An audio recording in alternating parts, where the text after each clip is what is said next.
Just look at the black board. अच्छा, मैंने जो एक्टिविटी करवाई आपको अच्छी लगी? चलो ठीक है, आज मैं जो एक्टिविटी करवाऊंगी उसका नाम है फेस्टिवल। मैम जैसे दिवाली, होली।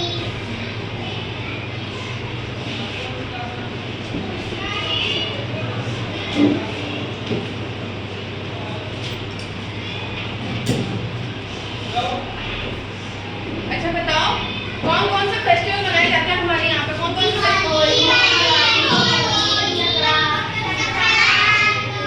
होली, दिवाली, दशहरा, तीज, गणगौर और क्रिसमस, बहुत सारे फेस्टिवल मनाए जाते हैं ना हमारे यहाँ पे। सबका अलग अलग महत्व है, हमारे सब अलग अलग इम्पोर्टेंट रखते हैं। नवरात्र करवाए जाते हैं बहुत सारे, ठीक है। तो आज जो हम उसमें वेरी गुड, अभी मैं आपसे क्वेश्चन करूंगी, ठीक है, आप लोग मुझे बताना। आज हम जो फेस्टिवल उसमें से किसके ऊपर, किस टॉपिक पर बात करेंगे? हम होली और नवरात्र पर।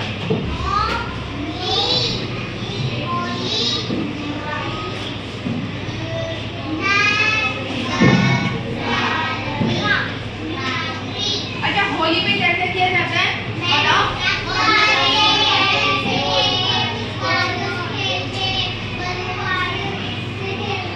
अच्छा, और होली पे हम एक दूसरे के कलर लगाते हैं, एक दूसरे को हग करते हैं, गले मिलते हैं ना, हम एक दूसरे को धरते हैं।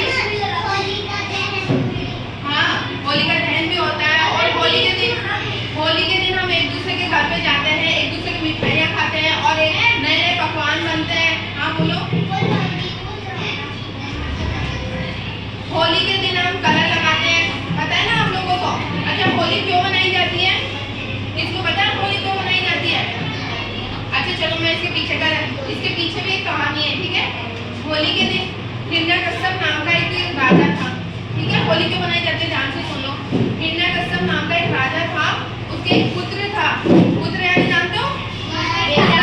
बेटा था, उसका नाम था प्रहलाद, ठीक है। वो भगवान विष्णु की बहुत ज्यादा पूजा करता था, बहुत ज्यादा उसकी भक्ति करता था।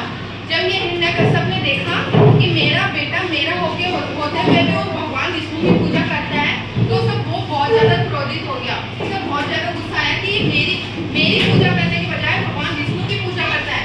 तब उसे ये देखकर बहुत ज्यादा क्रोधित हो गया। तब उसने है ना अपनी बहन, जो उसकी बुआ थी, जो प्रहलाद की बुआ थी, उससे बोला कि तुम है ना इसे आग में लेकर बैठ जाना। यह ऐसे आग जलती रहती है,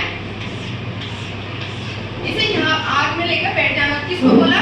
हिरण्यकश्यप ने अपनी बहन को बोला। और उस प्रहलाद की कौन हुई? बुआ, ठीक है। उसे बोला कि और उसे है ना भगवान ब्रह्मा से आशीर्वाद प्राप्त था। होलिका जो थी ना, हाँ होलिका थी ना, होलिका जो इसकी बहन थी हिरण्यकश्यप की, उसको भगवान ब्रह्मा से आशीर्वाद प्राप्त था कि ये कभी भी अग्नि में जलेगी नहीं, ठीक है। इसलिए उसने अपनी बहन को बोला कि तू प्रहलाद को लेकर यहाँ अग्नि में बैठ जाना, तो प्रहलाद को जल जाएगा और तुम बच जाओगी। लेकिन हुआ इसका उल्टा। जब वो होलिका इसको प्रहलाद को लेकर इस अग्नि में बैठी, तो होलिका तो जल गई और प्रहलाद बच गया। हाँ, इससे क्या पता लगा कि बुराई पर अच्छाई की जीत हुई। जबकि उसे क्या मिला हुआ था? आशीर्वाद मिला हुआ था कि तुम कभी भी नहीं जलोगी आग के अंदर, लेकिन उल्टा हुआ, होलिका तो जल गई और जो प्रहलाद था वो बच गया, ठीक है। इससे क्या शिक्षा मिली? कि हमेशा बुराई पे अच्छाई की जीत होती है, ठीक है। क्या सुबह सुबह कहाँ जलाते हैं होलिका? होली हाँ, रात को जलाते हैं, एक टाइम होता है, ठीक है। होली समझ में आ गई?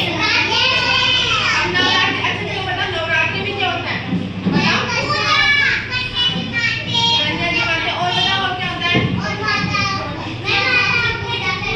माता जी, और क्या करते हैं बताओ? क्या करते हैं और नवरात्रियों में? नवरात्रि का देखो, नवरात्रि के दिन है ना नौ देवियां होती है ना, उस 9 देवियों की पूजा की जाती है नवरात्रि के दिन।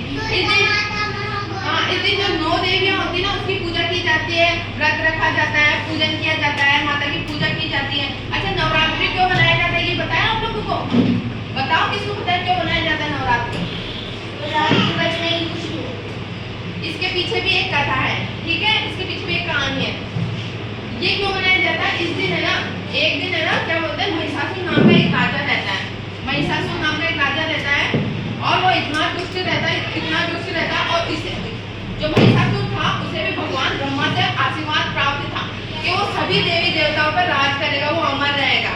ठीक है, फिर वो सब पे आतंक मचाने लग गया, कि सबको मारने लग गया, सब पे मतलब हमला करने लग गया। तब सभी देवी देवताओं ने सोचा कि इसको अब इसे कौन हराएगा। तब नवरात्रि यानी 9 देवियों का जो रूप थी ना, सभी देवी देवताओं मिलकर जो 9 देवी थी यानी दुर्गा माता थी ना, शेर पे बैठकर आती है और महिषासुर का वध करती है, उसको मार देती है। इससे भी क्या पता लगा, महिषासुर का वध किया यानी कि बुराई पे अच्छाई की जीत हुई। उसने उसे मार दिया। महिषासुर नाम का जो था ना